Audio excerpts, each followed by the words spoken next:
Hi folks, Kevin, Carol, Fuzzy Things, and the Rumba cross lead.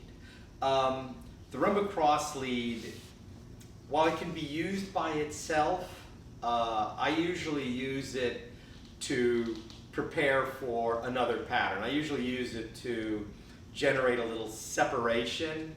Let me show you the Rumba cross lead. And it gets its name because the lady crosses the front of the man. So here we go. Top of the box. Quick, quick, slow. Quick, quick, slow. And then see, now at this point I can take my hand away. It feels nice rather than a little bit different. Let me do it from this side. It feels, it adds some spice to the dance. It has a nicer feeling for me than just doing a straight side break of some kind coming off the top of the box. It's a nice linear pattern. Slow. You see, at this point I can do whatever I want to make it happen. Okay, so let's break it down. I'll show you what the guy does first, and the whole goal here is, as I like to say, I'm going to take the lady from this pedestal and put her on that pedestal. So the real trick is, the lady's going to want to go in a straight line. This works right when she's going in a straight line. So the thing here that I want you to look at is how Carol is to this side, okay? She's not up on me, she's certainly not in front of me, okay? I've given her all kinds of room, okay?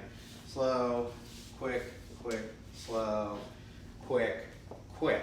It's not until she gets here that she's in front of me, at which point I lead the turn. All right, now let me kind of show what lets all that happen. So here's the front.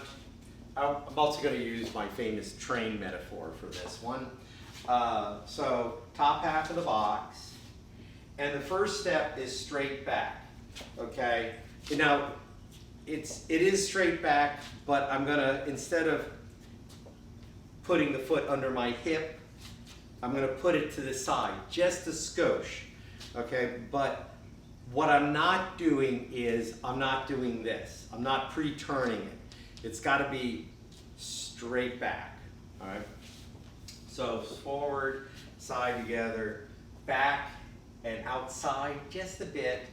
And then, if I can, I'm going to like turn on my hip, okay? And a big side step, at least shoulder width apart again. Together, lady finally comes in front of me. I'm raising my hand again, at which point I'm going to just turn my whole body and go into closed. What's happening with your arm is very important. I have to kind of like leave the lady behind a little bit. So when I do this, instead of my hand being in front of my chest, when I do this, I start to let a gap begin to form, and here it's a really big gap. All right, and then again, as I come together, I bring her in front of me, pivot a little bit, and to the side. So, yeah, there's a lot to coordinate here. After you've done a few hundred, it'll seem natural. Let's see, what else?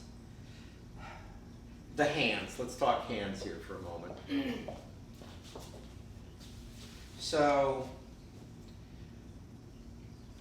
I basically want to create a space. Okay, it's just hand here. So the space is here as opposed to there. Okay, and I am reaching across my body. You can see that arms across my body. I'm not here. Okay, my elbow's not under my shoulder. My elbow's almost in front of my belly button here. I am all the way over there. And if you have to turn a little bit, that's okay too. But the lady has to be to your side, not even here. The further you can get her or keep her at a distance. Remember, you are dealing with a train, okay? This is key. This is where it's either right or it's wrong. If there's a nice gap here, life is good. If it's in here, bail out. Okay, it's going to end badly for everybody. Somebody's going to get run over. Okay, so what I do here is I'm just going to take my hand and have it go straight down. Okay, yeah, you want to basically slide it down a pole, get it, or a landing. Well, maybe landing gear doesn't really work. Just slide it down a pole. Okay, palm down, and what happens is the lady's hand just rests on top. And that way, coming out of this is super simple. You just raise your hand again, okay? But that's all that happens. I just let the lady's hand rest in the web of my hand here. All right, that's it, okay? I think the thing that you're gonna have the hardest time though is this kind of like leaving the lady behind for a moment. So here's where, when I take this side step, is where I begin to lower the hand, all right? And that kind of acts to make sure the lady doesn't get in front of you, which is why it's so bad if you bring your hand here, okay? This is gonna end badly again, all right? So, again, the whole thing, slow, quick, quick. I step wide.